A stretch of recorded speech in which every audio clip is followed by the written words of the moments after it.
That's actually a great question. I got into real estate. I was coming out of college. I'm originally from Houston. I'm a graduate of University of Houston, go Cougs. And maybe about 2 or 3 years after graduation, I was working in my field, which is psychology. I was working at a youth treatment facility and also bartending. Like most most graduates, I had a couple odd and end jobs, and so during that period, it was right around like 2008. I graduated in 2006. Around 2008 or so, I was figuring my ways out, and ironically, a couple of shows, Million Dollar Listing, were starting to get popular on television, and I was with a friend, and they were like, "I bet you could do that." And just out on a whim, I think sometimes when we're younger, we don't overthink a lot of decisions. I made a decision to get my real estate license. And shortly thereafter, I made the leap and went full time into real estate. And that was about 15 years ago in 2010. And so I always like to share with people it's not that I came from a strong background of real estate. My great great grandfather wasn't a realtor. It was an opportunity. I was always already working with people. My degree was in helping uh, people, family studies, and even in the career choices I had at the time, whether bartending or retail, I was working with people. So real estate became the next logical opportunity, and it's been really great since. Yeah, I think especially since you're talking about working with people and like that, like some that was some of your background. What would you say is like your approach when working with clients, and what are some of your goals when you're working with them? My approach and my goals when working with my clients is to truly understand where they are. I believe that a coach of mine once told me that people don't make decisions when they understand, they move forward when they feel understood. And I think that is something that's just missing overall in so many industries, yet especially real estate, imposing our will or desires or knowledge or wisdom, and instead really just listening and asking a lot of great questions as far as what's important to them. And so when my clients work with me, when they come to our team, it's a safe space to feel understood. And whatever that next decision is, then we'll face that together.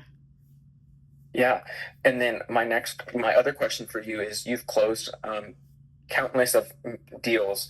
I think I read it was over 60 million in real estate sales, and you've mentored countless of students. What is the through line in that? Like, why are you choosing to mentor students and provide those resources that you now have, and like that experience and knowledge that you carry with you? So it became a point where my passion and profession collided. Like I said, I was always going to work with young adults. It's what I went to college for. After I graduated, I didn't see a future in pursuing psychology in a way that would help me connect with the community that I believe. That was my limited perspective again back in 2000. So much has changed in mental health. Yet at the time, by the time I was ready to graduate, I was like, I'm not going back to do any more with this. And so as I started selling real estate and my mission became clear just about empowering communities through strategic real estate and business ownership, I knew that getting to the conversations as young as possible were going to be a true catalyst in being able to shape the trajectory of what happened. And so part of mentoring young adults and working with students is exposing them to wealth building opportunities at an earlier age. And so that way, even if for the first time they hear about home ownership or business ownership or business or building a business in real estate is at 21, they can fail for 10 years and they're still just breaking into their 30s. And of course, that also coincides with the business because we are passionate about helping the community, being very hyper local and being authority in the Houston Harris County area. So it all aligns. All right. You also recently posted on social media, and it said renting versus owning isn't a lifestyle choice; it's a wealth decision. Where did that like realization come from? within you, and like what was that moment like where it like really crystallized everything for you, where it wasn't like a lifestyle choice, it was like it was a decision to create wealth? Absolutely. The When I closed on my first home, that's when I started seeing it. I would use apps to track my budget, work with my finances, the little things. Just I'm a Dave Ramsey financial peace coordinator, so I understood like the finance aspect of tracking your budget. And I remember when I closed my home, all of a sudden my net worth showed up. And I think conceptually I understood that, yet it's a whole different ball game when you start actually tracking the numbers and you start seeing how this works. Now, I purchased my first home 15 years ago, and I'm able to see how much owning real estate has changed my net worth and the equity that has come from that ownership compared to if I was just saving alone. And one of the reasons why I stress that conversation is beyond just lifestyle, it's a wealth building decision, is because I think sometimes real estate ownership can be romanticized. And it's great for Instagram. It's the photo, and all of those things are great. I love it. I love taking photos and shooting closing videos. And also, there's something that's happening in the background. And when you talk about personal missions, advancing Black homeownership, and really doing something about the wealth gap, these are the slight yet significant decisions that change the trajectory of lineages, legacies, families. And so that's why I add to the lifestyle. It's a great lifestyle to own where you live. And also, more than that, it's a strategic wealth building tool. Right. And I think that leads perfectly into like my next few questions. While doing some of the research, I noticed that the Black home ownership in the like in the United States sits about 44%, which is nearly 28 points below white home ownership. As someone who works in the market, what does that number mean to you? And like, why do you think that is? Why is that? Why is there a huge gap between home ownership and Black home ownership? Well, the numbers are a metric. It's a marker. It's an opportunity for us to grow. When we look at historically, um, policies that have prevented Black homeownership and had that has adversely affected communities and families for generations. That's why that conversation is so important. I am on the board of Habitat for Humanities. They're advancing Black homeownership. And that's one of the conversations that we are looking to continue to bring to the forefront. When you think about homeownership, even when we talk about wealth building opportunities and the advantages that families that own versus families that rent have, and how they're able to leverage that equity, whether they pull equity out to send their child to college, or help them with the down payment of their home, or help them be able to build portfolios, create cash flow. All of those are things that for many in this country were able to start long before the 70s, which is when fair housing was passed. And so it's I look at those numbers not as a comparison, and more as like I said, a marker for where we are today and the opportunities that we have to grow, and to be aware of the policies that are impacting Black families. It's a learning curve. It's a huge learning curve for us. Right.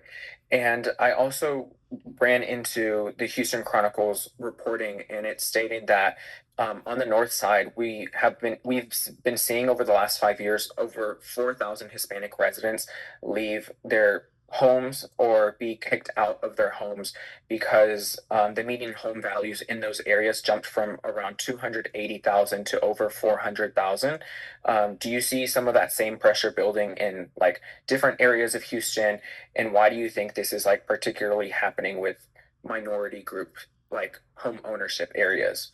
Absolutely, because of again the opportunity. When you think about where Black and brown families often reside, they're in communities that give them that entry point. Number one, that typically they have been neglected, whether from the city or, like I said, policies that the housing is neglected. I'll just say it like that, right? And so, and then also with that, you have generations of families that have been there for a long time because that's the only place that they could go. And so when we start having things like opportunity zones come in or investors come in and then build that out, it leaves those that are most vulnerable, whether they're older, whether they're on fixed rates, fixed incomes, um, at the mercy of some of these $500,000 developments, and like you mentioned. And so it's one of those things that real estate, people go where the opportunity is. At the end of the day, they buy what's for their budget, and they look to control their expenses. Real estate is a cost control, um, opportunity. When you own, you're less vulnerable to landlords that can go up to in your rent, decide to sell. Yet at the same time, when we start investing in these communities that have been neglected and their taxes increase or their insurances increase, then we owe it to ourselves to make sure that the same communities we're looking to help aren't harming them as well. Right. Can you tell me about a time where you worked with a client and whose life genuinely shifted because they were able to buy their first home or go through that process of buying their first home? I think every client's life changes when they purchase their first home, and much of it is because of the perspective shift, the paradigm shift. Your mindset changes. One of the things I tell my clients when we meet is we call it a burning sands. The reason people are happy at the closing table is not because you gave them a key. People get keys all the time. It's because of who they had to become to earn that key. You know, before you buy a home, it's the saving of money, it's the building of credit, it's the holding of income, you know, holding a job, it's paying down your debt. And so it's a milestone of what that looks like. I remember I had a client, oh, maybe 12 years ago. It was really early in my career. She's probably about 65, 70 years old. And she was adamant about buying land for her family down in Sharon.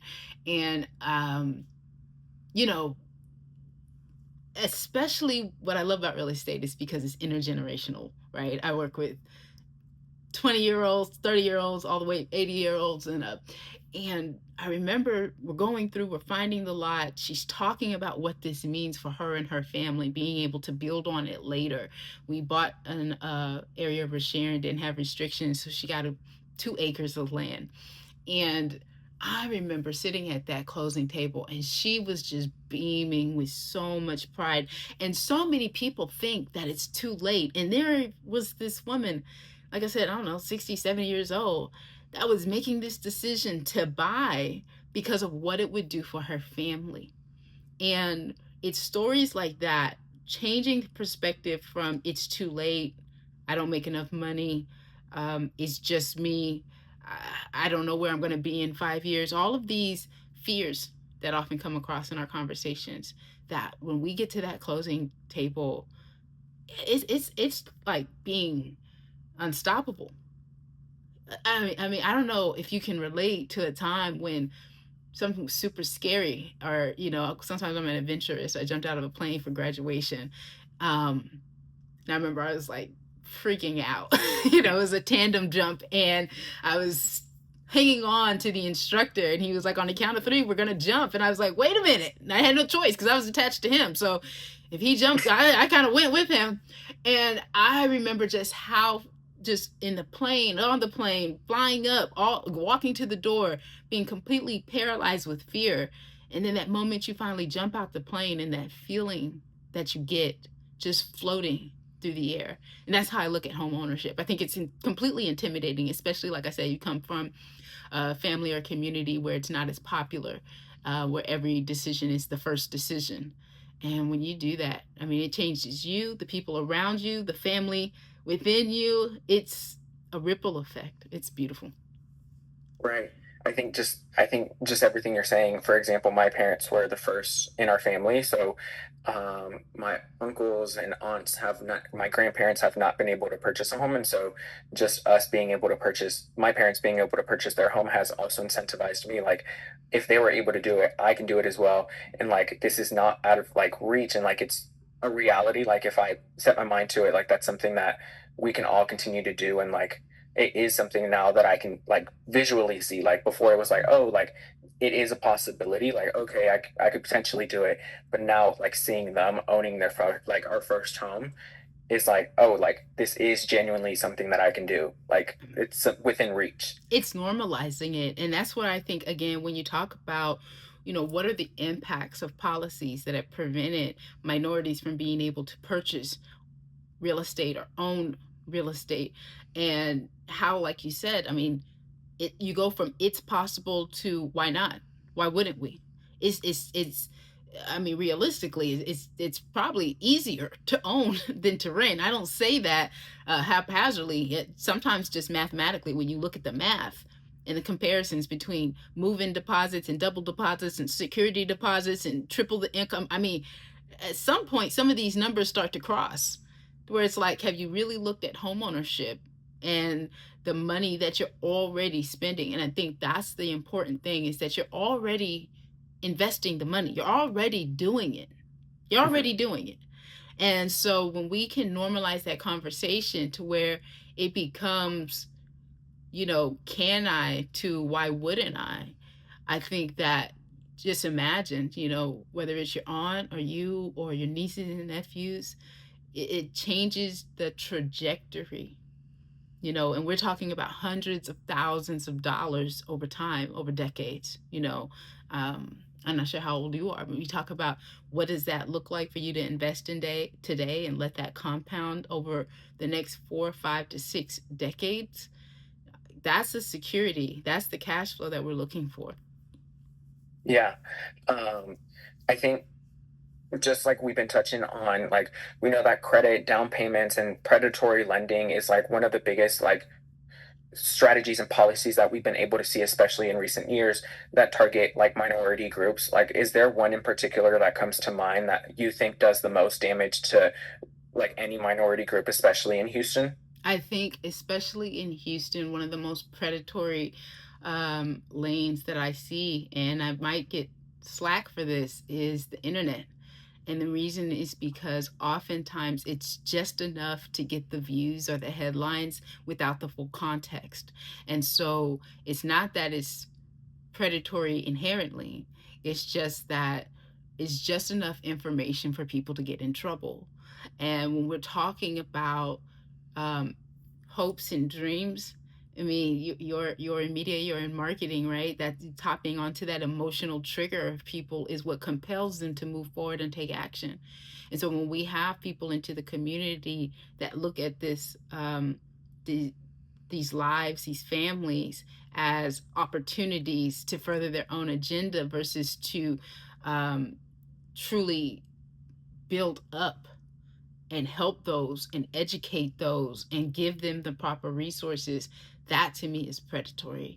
And so I'm very sensitive about that. People that, like I said, speak in snippets and say just enough for people to put their savings into a slam dunk. I always tell people, I'm not here to make you do a grand slam. If I can get you on first base, we can get you to second. That so often you hear about get rich quick, like with anything, and wealth moves slow, right?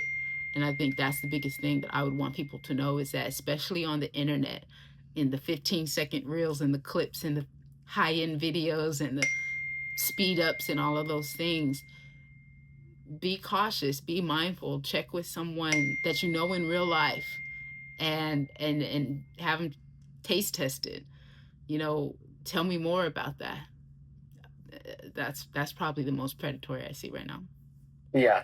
And I think what is like the like one other thing that you wish somebody had told you earlier, that you now make sure to tell like your clients when purchasing their home, or any information that like you learned along the process?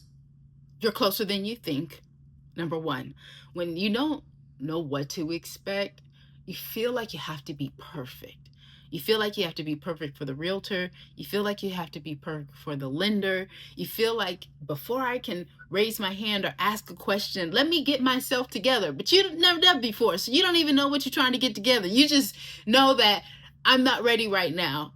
And number one, I wish that people would know we're here to help. Even if, Omar, that means we have a conversation today, we make a plan today that we don't execute for the next 6 months because there's work to be done in between that time. I would want them to, number one, know we're here to help. Number two, I would want them to know, like I said, you're closer than you think. And then number three, I would want them to focus on four key things, which is your assets, your credit, your income, and your debt. So, but for assets, I mean your savings, right? Your 401k, your bank deposits, your Nike shoebox. If you can focus on those four things, then you're building a mortgage folder that is going to make it easier for any lender to say yes. And so, what I like to do with my clients is give them that framework early so it's not a guessing game. It doesn't become emotional. It becomes a strategic opportunity on this is what I want you to do. People say, "Well, I'm going to buy a home next year." What's going to change next year if you don't have the plan? And so I want people to get the plan, which is, I just call it the asset framework: assets, credit, income, and debt. And if you can focus on those four things, then I can get you in a home. Yeah. For my last question, FABA Find a Black Agent is built around connecting buyers with other POC real estate professionals. From your experience, why does that representation matter?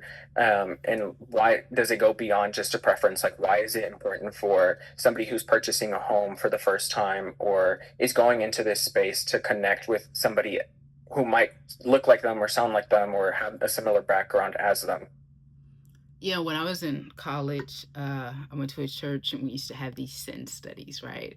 And it's like you were it's like confessionals, right? You're super vulnerable. You're confessing all of your sins, and oh my gosh, and it's probably one of the most vulnerable moments that you can have in your life. It's just kind of seeing who you are on paper. And I think especially for black families, black men and women, is number one, they haven't been taught many, and then number two, they don't know where to get the information. And so we know, like with most things, people do business, they know, like, and trust. And building that trust is so important for people to feel comfortable and confident in taking that next step. When I'm referring or get referrals from FABA, there's an embedded trust that just kind of already helps people lower their guard enough so they can start asking the right questions to get the help that they need. It's not so much that I believe it's inherently about race as much as it is about a familiar face and about somebody that can empathize and understand. Like I said in the beginning, people don't do business when they understand, they do business when they feel understood. And so this is a network for people that you're just like me. We went to the same school, we went to the same college, we have the same alma mater. Um, it goes a little bit further. And I think it's just important for black and brown people to have that same safe space that so many other communities have. It's it's safety, it's security, it's stability, which is what I believe ownership is. And when we have groups like FABA, we create a place for people to get their questions answered without all of the muck of negative self talk of, does this person really care about me? And I think that's really what it's about. Yeah, I completely agree. I think those were all of the questions that I had for you today, and I think you answered everything like really well, and I like loved the experience that you brought like into it as well as like your perspective. And so I think like I really do appreciate your time, and it was super super helpful to like get a lot of this information for like the content that I'm going to be writing. Absolutely. I'm looking forward to reading it. I truly appreciate your time and your questions. I know it's going to help a lot of people. Thank you so much again for your time. And I'll send that all that stuff over as soon as I wrap it up and let you see it as well before anything goes out as well. Absolutely. Thank you so much, Armour. Thank you. You have a good day. You too.